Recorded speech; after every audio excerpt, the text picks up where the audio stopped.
John Hicks, e a segunda síntese neoclássica. Então, esse autor aqui é um autor neoclássico, tá certo?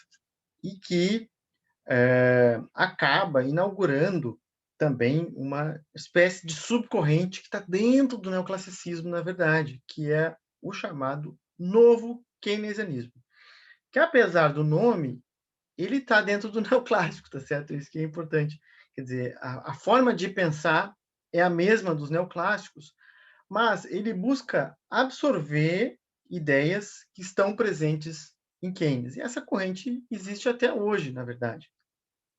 Existem vários autores que estão dentro do novo keynesianismo, mas que, como a gente vai ver posteriormente, os pós-keynesianos, que é mais fiel ao Keynes, digamos assim, eles não concordam com o pensamento novo keynesiano.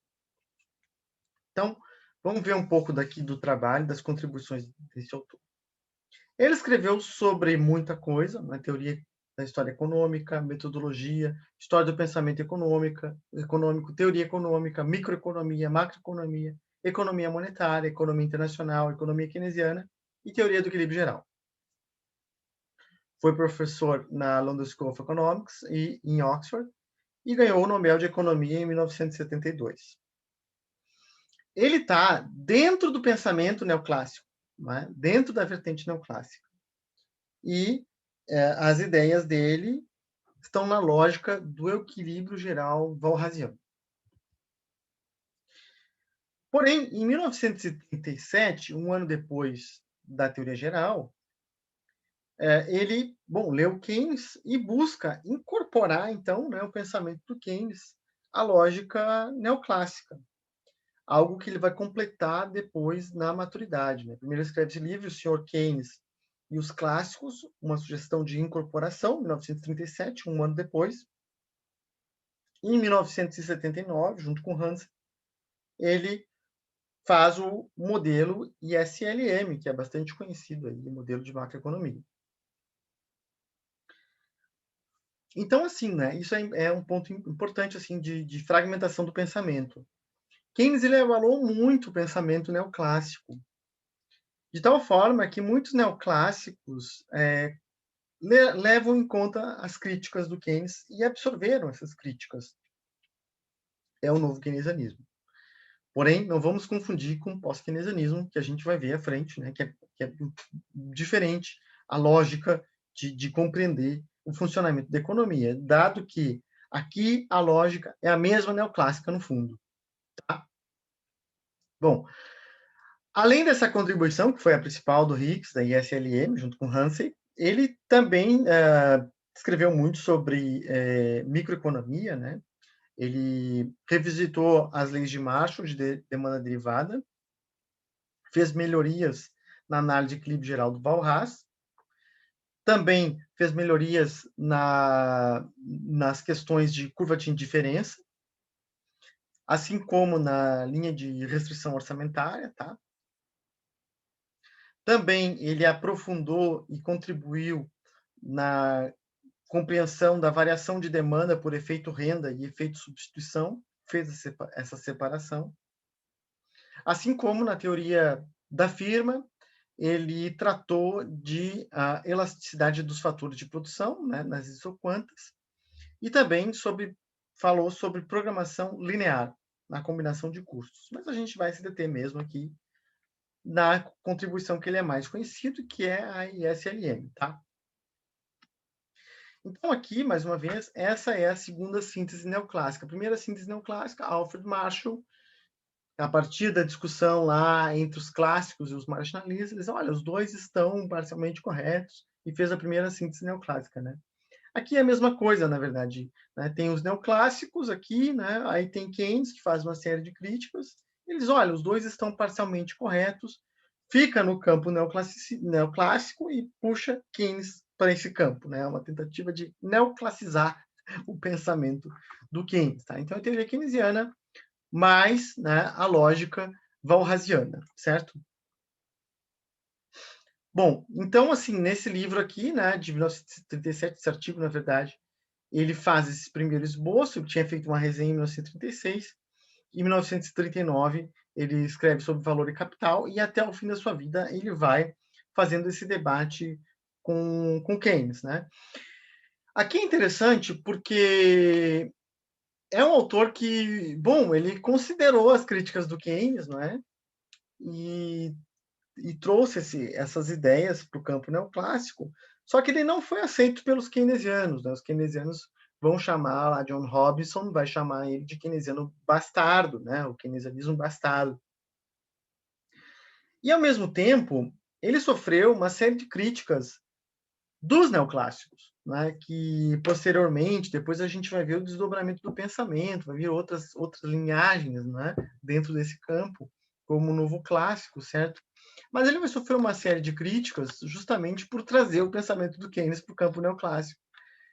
Então ele sofreu críticas de todos os lados, né? E ao fim da sua vida, como eu vou mostrar, ele foi tentando se afastar cada vez mais de Keynes, né? Diz, não, mas o Keynes estava certo, mas nem tanto, assim, né?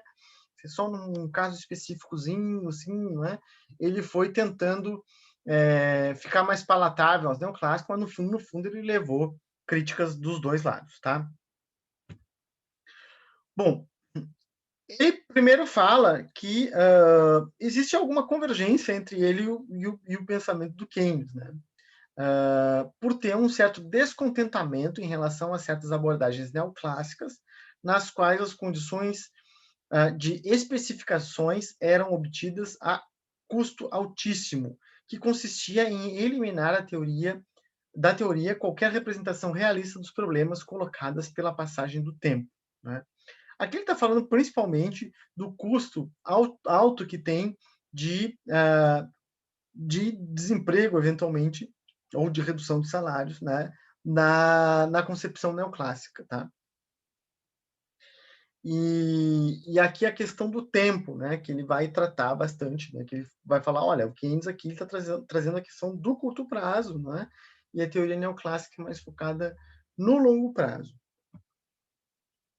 Com relação à teoria geral do Keynes, ele vai dizer que ela é moderadamente inovadora quanto ao método, né, no caso, a questão das expectativas, que é algo novo que o Keynes traz, e a constituição dos agregados, né, a influência principalmente da política monetária na renda, tá? Alguns resultados obtidos por Keynes dependeriam de adoção de hipóteses particulares, como exemplo a abordagem da relação entre variações de renda e variações de taxa de juros. Ele faz críticas ao Keynes também, né? Ele considera que em Keynes a variação da taxa de juros é insensível à variação da renda, que seria, no caso, uma hipótese particularista, né? Ele vai dizer que o caso do Keynes, que o Keynes está trazendo, é um caso particular, né? Que é o contrário do que o Keynes tinha dito. Keynes tinha dito que a economia neoclássica é o caso particular, que é o pleno emprego, que geralmente a economia não está no pleno emprego, tá? Então, assim, ele faz todo o tempo da vida, né, praticamente um debate com Keynes, né? Então eu vou colocar aqui as principais, esse quadro que eu fiz, as diferenças e semelhanças dele com Keynes, tá? Keynes era herdeiro do equilíbrio parcial de Marshall e Hicks, né, herdeiro do equilíbrio geral, né? Ele traz a ideia do equilíbrio geral walrasiano.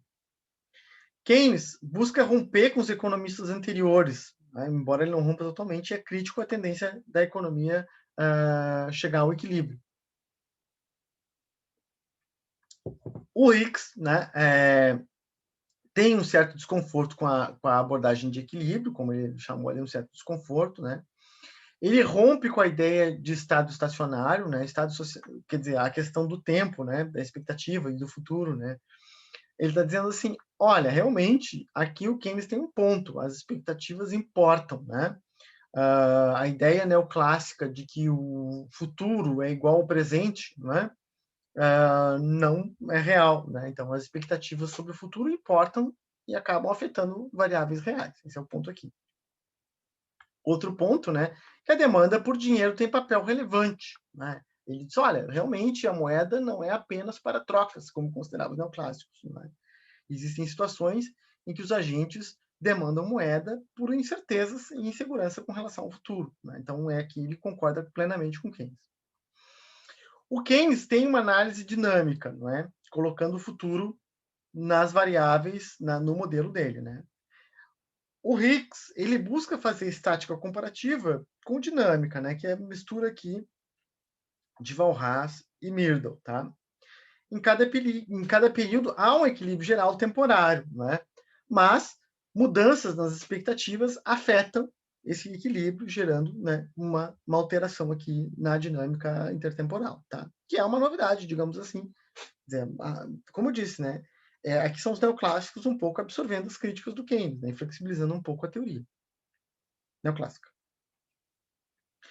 O Keynes tinha uma preocupação com o desemprego, né? Lembrando que a gente viu lá com Keynes, né? Então, justamente porque haveria situações de equilíbrio, né, da produção, em que havia também desemprego, né, involuntário, né, mesmo com salários flexíveis, tá? E aqui é uma diferença também com relação ao Hicks, que é algo que também vai ser completado pela síntese neoclássica, né? Os neoclássicos continuam com a ideia de que, com preços flexíveis, todos os mercados estão em equilíbrio, inclusive o mercado de trabalho. Ou seja, se existe desemprego, é porque há rigidez nos salários. Ou seja, se reduzir o nível salarial, a gente volta ao pleno emprego. Isso é algo que se mantém constantemente no pensamento neoclássico, tá? Ou, se não tivesse sindicatos, e se não tivesse governo para estabelecer um salário mínimo, ou sindicatos para pressionar a variação de salário para cima, né, o mercado estaria em equilíbrio, inclusive o mercado de trabalho. Para o Keynes, uma redução salarial gera redução da demanda, tá? Já para o Hicks, né, e para os neoclássicos no geral, uma redução do salário reconduz a economia ao pleno emprego. Quem completa essa síntese neoclássica, Modigliani, tá? Keynes, né? Variação no estoque de moeda afetam níveis de emprego e renda, que é, quer dizer, para mim, a principal contribuição do Keynes é essa, né? A economia monetária afetando variáveis reais de emprego e renda, principalmente no curto prazo e no longo prazo. E o Hicks, olha, realmente, moeda tem um papel importante, tá? E aí, uma das coisas que ele vai tentar fazer aqui, né? Colocar no modelo formal, né? E geométrico, né? Nas curvas lá da ISLM, a variação, né? Da política monetária na renda, né? E, portanto, no emprego, tá? Keynes, salários são exógenos, né, consistente com o nível de desemprego. Para o Hicks, né, com um modelo de preços flexíveis, se a economia tivesse preços flexíveis e concorrência perfeita, a gente iria para o pleno emprego, tá? Que é a diferença básica aqui, né, uma das principais aqui entre os neoclássicos e todos os outros, né? Então, para os neoclássicos, a economia caminha para o pleno emprego, né? E todos os outros discordam dessa ideia, tá? E aí, no modelo ISLM, um dos principais elementos é preços rígidos, né? Que a ideia é assim, olha, Keynes tinha razão nisso aqui, né? Eventualmente, os preços são rígidos, principalmente salários. E aí ele busca fazer um modelo com preços rígidos, tá? Bom, o Keynes ele está preocupado com o curto prazo, tem aquela frase famosa dele, né? Que no longo prazo estaremos não, mas no longo prazo, né? A economia caminha para o pleno emprego, para o equilíbrio, para o crescimento. Então, o Keynes a longo prazo estaremos mortos, né? Quer dizer, não tem garantia nenhuma de nada, né? No fundo é isso que ele está dizendo. Mas enfim, na visão do Hicks, né? O curto prazo do Keynes seria um ano, né? E aí, aqui é uma questão que o Hicks vai falar do curto prazo. Ele faz um modelo de curto prazo, ISLM, com preços rígidos, tá? E aí ele recebe tanta crítica dos neoclássicos, que ele vai dizer, não, mas esse modelo aqui é um dia, né? Uma semana, esse curto prazo aqui é um curtíssimo prazo, é só aqui que o pensamento do Keynes funciona, tá certo? É isso que ele vai dizer depois, já no final da vida, tá? Para o Keynes, não tem equilíbrio no mercado de trabalho, né? Geralmente há um excesso de oferta de trabalho e por isso desemprego. E na concepção do Hicks há uma tendência dos mercados em equilíbrio geral, né? Então, se tem desemprego, é porque os salários estão altos, tá? Bom, Então, aqui a segunda síntese neoclássica, né? Ele propôs um modelo onde Y, renda, e I, né, taxa de juros, são determinados conjuntamente, que é o modelo ISLM, né? Eu não vou desenvolver todo o pensamento aqui da ISLM, porque essa aula não é de macroeconomia, é de pensamento econômico, mas vou trazer algumas ideias, tá? A ISLM, como a gente lembra, é equilíbrio de bens e serviços, né? No mercado de bens e serviços. A separação aqui, ele faz, lembra que o Keynes fala, olha, tem o mercado financeiro, né, e o mercado industrial, que ele pode colocar dinheiro e tal, e isso vai afetar as variáveis reais da economia, né, de acordo com as expectativas dos agentes, se vão investir ou não, e taxa de juros, etc. Né? Então, ele vai trazer essas ideias para o ferramental analítico neoclássico, colocando, sobretudo, LM, né, que é o mercado monetário, tá? Financeiro, no caso, oferta e demanda por moeda. Tá? E a variação de renda e taxa de juros nesse mercado. Então, esse é um dos principais pontos que ele traz, né, que o Hicks contribui. Trazer a economia monetária, não é? E os impactos da variação de taxa de juros para renda e emprego, coisa que não tinha nos neoclássicos, né? De toda forma, quer dizer, ele tem algumas críticas ao neoclassicismo, ele assume, abraça algumas críticas que o Keynes faz, mas critica também o Keynes, tá? Ele fala, existem dois polos. O caso clássico, que é o neoclássico, né, que Keynes chama de caso clássico, que ele está chamando aqui também de caso clássico, que é o neoclássico, eu tenho um nível de renda elevado e pleno emprego, que é um caso extremo. E o caso keynesiano, eu tenho baixa atividade econômica e desemprego. Tá? Então, ele diz, então, aqui, né, mais uma vez, que Keynes é um caso particular em que, né, a alteração da oferta de moeda, né, por exemplo, aumentar, no caso, não vai gerar redução da taxa de juros. Só que é uma interpretação do Keynes, tá? Uma interpretação do Keynes. E que, algo que os neoclássicos vão assumir também, que o caso keynesiano, né, é um caso de teoria econômica em depressão. Né? E, de fato, Keynes estava preocupado com a depressão. Né? Mas aqui, mais uma vez, ele está dizendo, ó, normalmente a economia está no pleno emprego. Tá? Bom, então vamos ver que um modelo ISLM, tá? Que é uma lógica de equilíbrio geral, né? Dentro do mercado de bens e serviços e também o mercado monetário em equilíbrio simultaneamente, equilíbrio geral.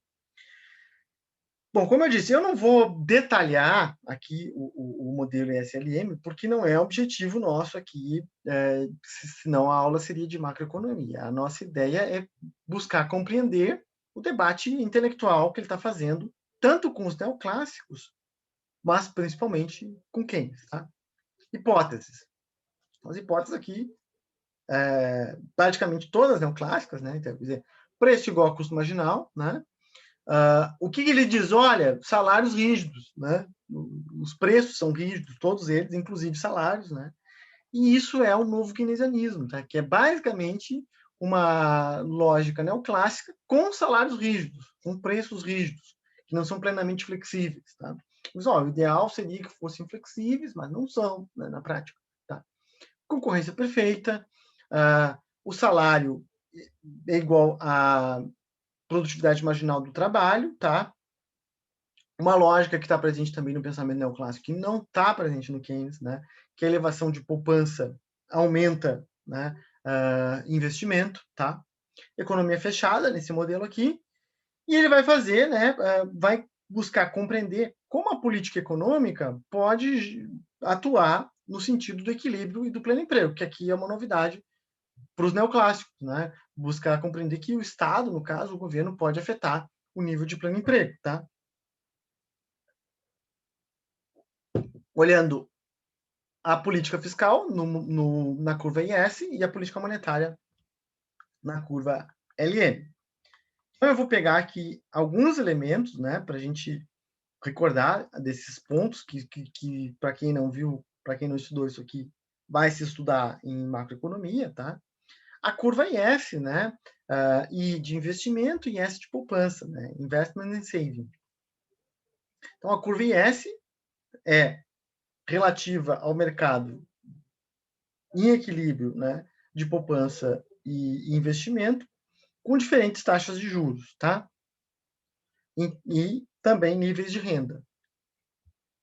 E a curva LM é a curva do mercado monetário, né? Oferta e demanda por moeda, sendo L preferência pela liquidez, né? Ou demanda por moeda, e M é oferta de moeda, tá? Aqui no caso de equilíbrio entre essas duas curvas, com diferentes níveis de taxa de juros e renda, tá? Então, demanda por encaixes reais e a oferta por encaixes reais, tá? Então, a nossa ISLM busca, principalmente, como eu falei, incorporar, não é, o mercado monetário, né, a economia monetária aqui, para as variáveis de dinâmica real, né, no caso, renda, principalmente. Mas também a interação entre a política fiscal e monetária. Tá? Então, ele está dizendo assim, olha, casos em que a política monetária e fiscal realmente afetam emprego e renda, certo?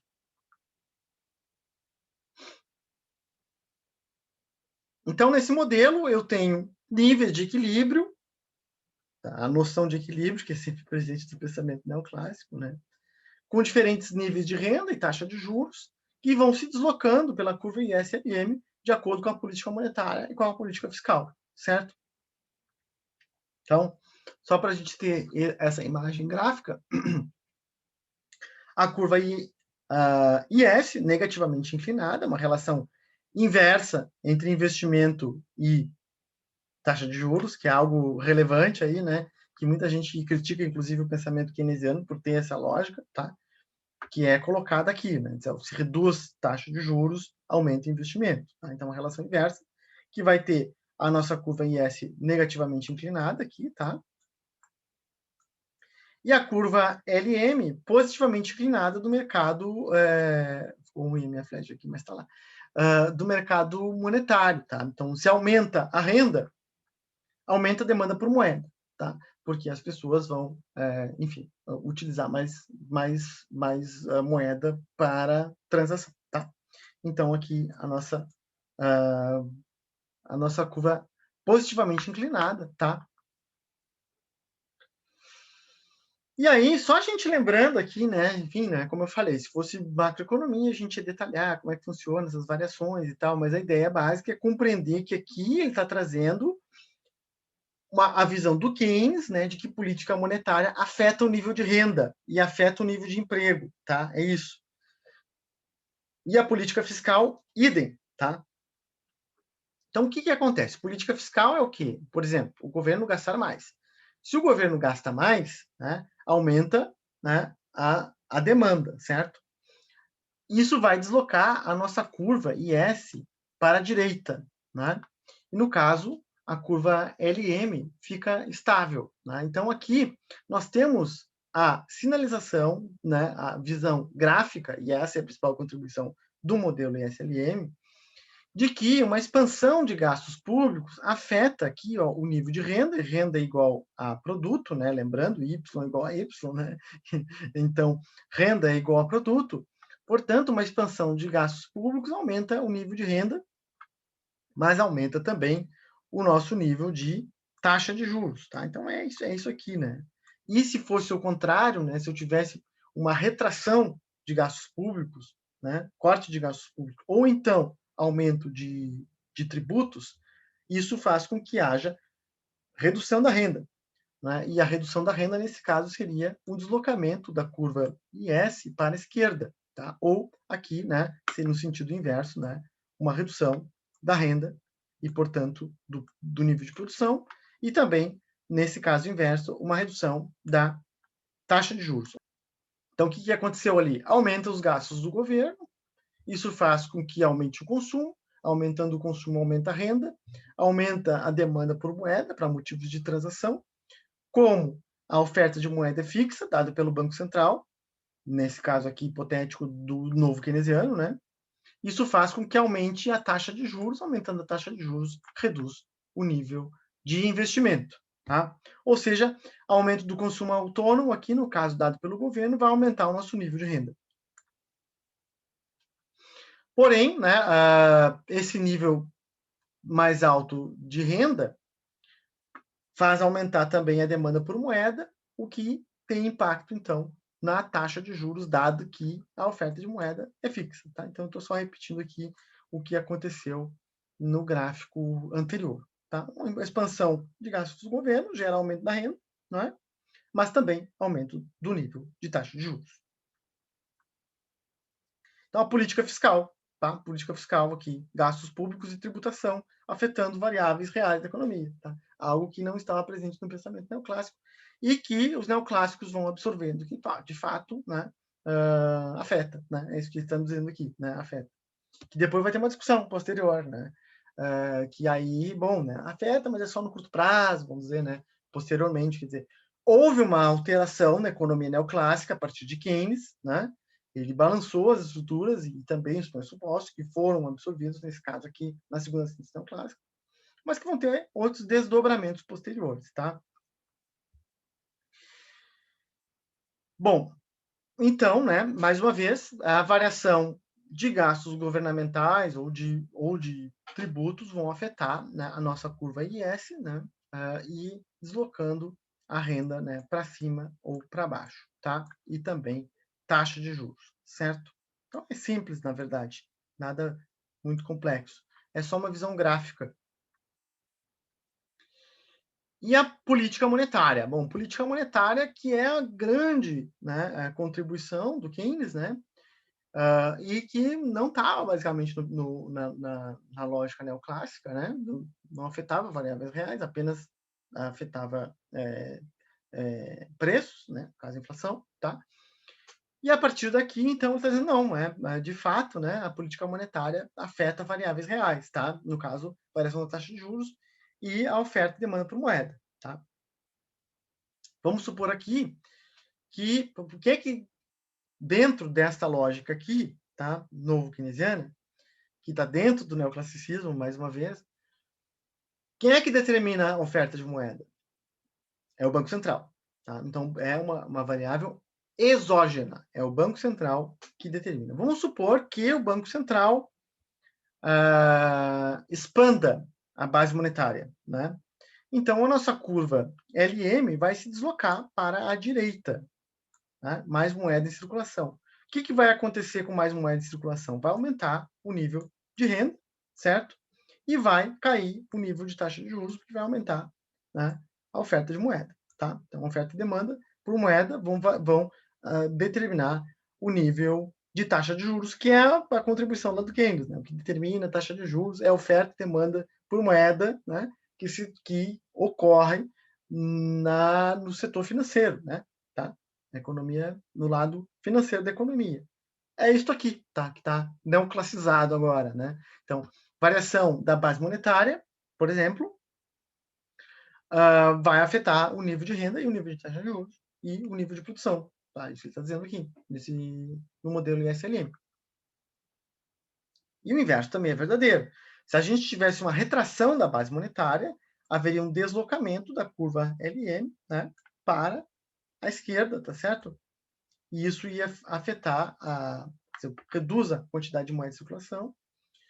Isso vai afetar renda e produto, vai reduzir renda e produto, não é? E nesse caso aqui, eu teria uma elevação da taxa de juros, tá? Então, né, aumento da base monetária, aumento de moeda de circulação, desloca a curva LM, né, para a direita, gerando uma elevação do produto e uma queda da taxa de juros. Ou seja, política monetária afetando variáveis reais, né? Algo que não estava presente no pensamento no clássico. Né? Refriso para ficar bem claro. Tá? E também, né, queda da taxa de juros, podendo afetar o nível de investimento e, portanto, o nível de renda, que é algo que Keynes traz, tá certo? Bom, o caso clássico, que seria o caso neoclássico, o Higgs vai colocar, então, a curva LM vertical, né? que seria uma curva LM vertical, né? Que somente a política monetária afeta a renda, tá?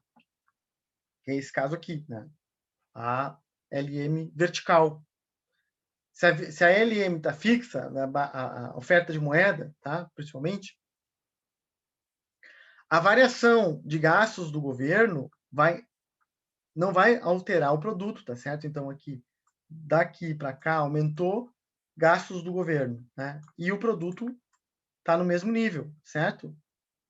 Esse caso aqui seria o caso clássico, um caso específico, não é? Que é o neoclássico, na verdade, né? Lembrando, em que a expansão de gastos públicos não afeta o nível de renda, nem o nível de produção, que era a visão, né, pré-Keynes, tá certo? Então, nesse caso aqui, apenas uma política monetária poderia afetar, né, o nível de renda, tá? E aí a política fiscal, portanto, não teria efeito, né, sobre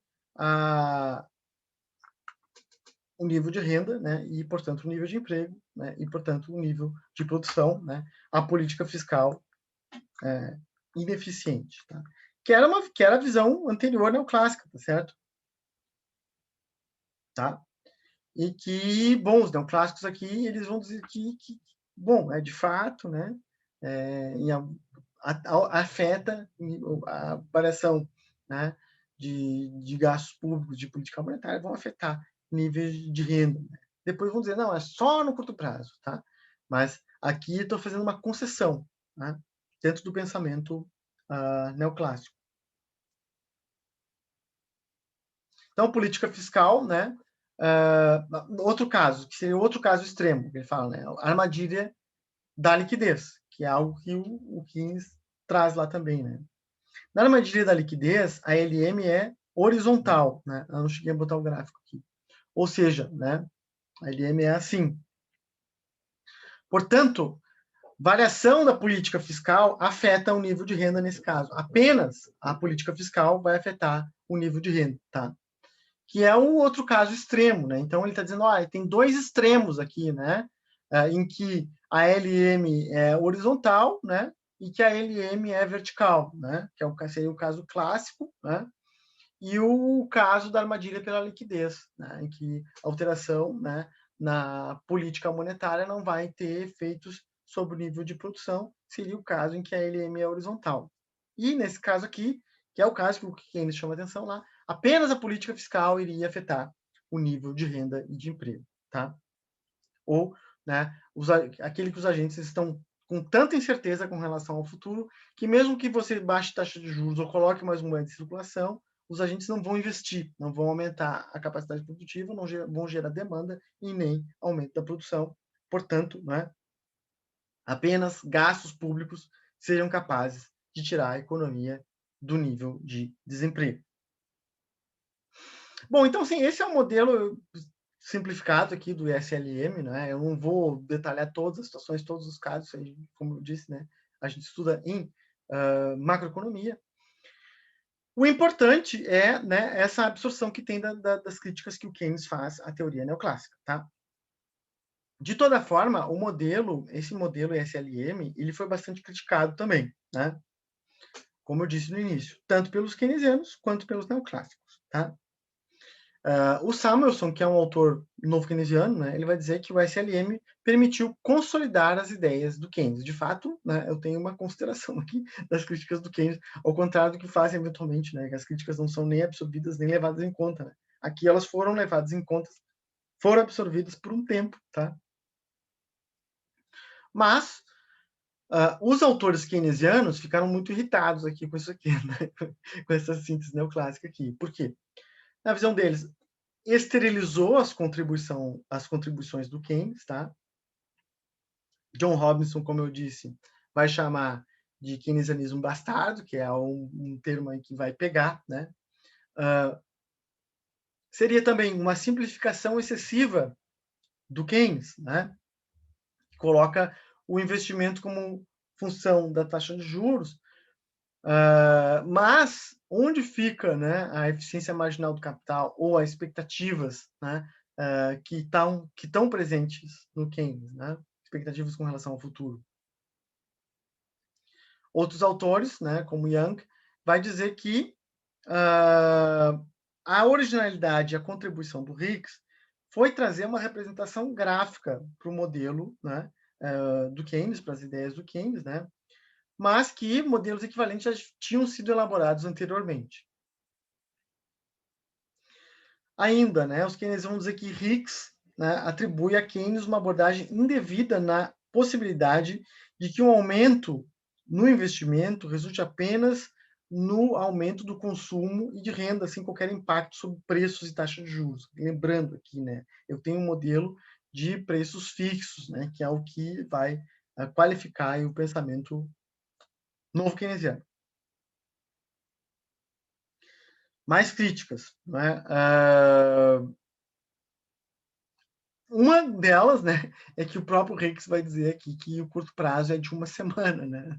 Quer dizer, não, de fato, né, a política monetária e fiscal afetam variáveis reais, mas apenas no curto prazo, que no caso, depois do final da vida, ele vai, para tentar escapar das críticas neoclássicas, né, ele vai dizer, não, esse curto prazo aqui é só uma semana, né?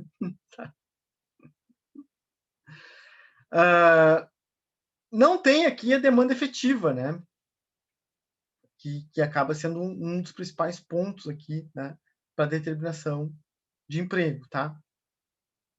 Quer dizer, uma suposição sempre de pleno emprego, que no fundo está por trás aqui do pensamento neoclássico, né? E também, né, no modelo ISLM, eu tenho, bom, o modelo IS são situações de equilíbrio entre investimento e taxa de, entre investimento e poupança, né? Algo que nem sempre está presente no pensamento keynesiano. A poupança pode ser maior ou menor que o investimento, tá? Para o Keynes. E também equilíbrio no mercado monetário, né? E é uma situação de equilíbrio geral, né? Portanto, um equilibrismo aqui próprio do neoclassicismo, tá? Bom, os preços rígidos aqui, principalmente que se refere aos salários, né? Que são tidos como exógenos, tá? Supõe que apenas o mercado de trabalho que não está em equilíbrio, mas todos os outros mercados estão em equilíbrio, né? Por que o mercado de trabalho não está em equilíbrio? Porque os salários são rígidos. Ou seja, se reduzisse os salários, o mercado estaria no pleno emprego, né? Ainda, em Keynes, né, aumento da taxa aumento da poupança não vai ser transferido necessariamente para aumento de investimento, né? A ideia lá dos fundos emprestáveis, né? A poupança pode ser maior que o investimento, tá? Então, o cara pode deixar de consumir e não necessariamente vai investir, né? E mesmo no agregado, né? Aqui eu tenho sempre presente a lógica de que I igual a S, portanto, mercado de poupança e investimento em equilíbrio, né? Tá? Portanto, não dá para dizer que é uma ideia keynesiana, né? Já que vários dos elementos que são fundamentais para Keynes não estão presentes no modelo ISLM, né? Apenas alguns pincelados, tá? Ainda, né? Aqui eu tenho oferta de moeda dada pelo Banco Central, ou seja, exógena, fora do modelo. Mas para os keynesianos, a moeda ela é endógena, né? A quantidade de moeda em circulação não é determinado apenas pelo Banco Central, dado que existe principalmente um multiplicador bancário, né? Como que os bancos atuam no circuito, né? Os encaixes dos bancos, as reservas monetárias, enfim, a circulação da moeda e a preferência pela liquidez, etc., etc., créditos, tal, tudo isso afeta, né, a quantidade de moeda. Ou seja, a oferta de moeda não é apenas aquilo que o Banco Central imprimiu, né, no pensamento keynesiano. Existem variáveis que interferem, né, na quantidade de moeda de circulação, que são dadas pela própria dinâmica econômica. Tá? Então, aqui, como crédito, como insegurança, como empossamento de crédito, expansão de crédito, tudo isso que é dado fora do mercado, fora do Banco Central, né, dentro do mercado financeiro, tudo, isso é oferta de moeda também. Tá? Então, para os keynesianos, a moeda é endógena e para os neoclássicos e novos keynesianos, a moeda é exógena. Tá? Então, essa é uma diferença que é fundamental. Tá? Para fechar, né? Como eu disse, o Hicks ele recebeu muitas críticas, né? Inclusive dos neoclássicos, que é o pessoal que ele se afinava, né? E que no final da vida ele mesmo vai colocar o modelo ISLM como algo menos relevante, né, do que ficou na teoria econômica, né, a contribuição dele. Ele vai dizer o seguinte: concluo, consequentemente, que a única forma útil em que a análise ISLM sobrevive como algo mais do que um instrumento didático, então, que é apenas meramente um instrumento didático, né, tá, a ser superado, né, mais tarde por algo melhor, né, além da questão do instrumento didático para compreender e tal, né, é na aplicação a um tipo particular de análise casual, onde o uso de métodos de equilíbrio, mesmo um uso drástico desses métodos, não é inadequado.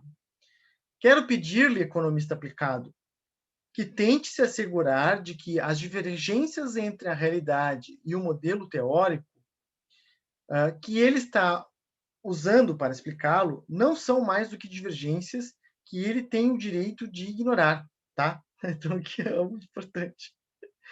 Quando se, quer dizer, ignorar, né?